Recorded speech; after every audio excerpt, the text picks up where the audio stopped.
Dikasih info mas Le.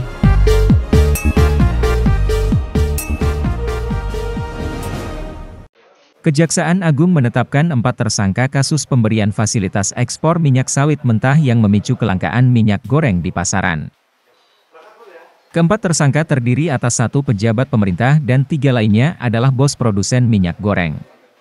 Mereka adalah Direktur Jenderal Perdagangan Luar Negeri Kementerian Perdagangan Indrasari Wisnuwardana, Senior Manager Corporate Affairs Permata Hijau Group Stanley M.A., Komisaris PT Wilmar Nabati Indonesia Master Parulian Tumanggor dan General Manager Bagian General Affairs PT Musim Mas, Picara Togar Sitanggang.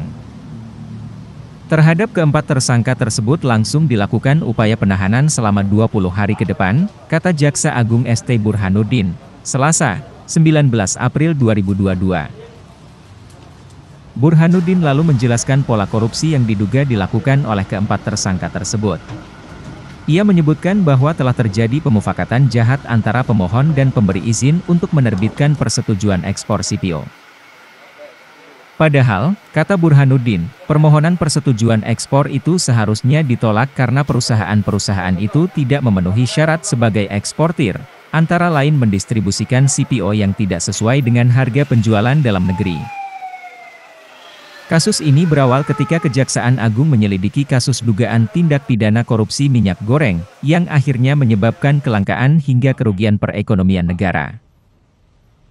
Direktur Penyidikan Jaksa Agung Muda Pidana Khusus Kejagung Supardi menyatakan dirinya telah memerintahkan 10 jaksa penyelidik untuk memantau dugaan korupsi dari kelangkaan minyak goreng di tanah air.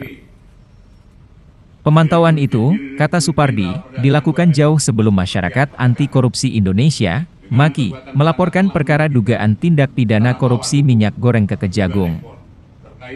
Selasa, 19 April 2022, Kejagung menetapkan Direktur Jenderal Perdagangan Luar Negeri Kementerian Perdagangan Indrasari Wisnuwardana dan 3 bos perusahaan minyak goreng sebagai tersangka kasus pemberian fasilitas ekspor minyak sawit mentah.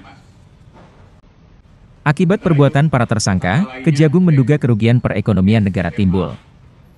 Kerugian itu terdiri atas melambungnya harga serta kelangkaan minyak goreng, sehingga terjadi penurunan konsumsi rumah tangga dan industri kecil yang menggunakan minyak goreng, dan pada akhirnya menyulitkan kehidupan rakyat. Indrasari Wisnuwardana terancam hukuman maksimal 20 tahun penjara.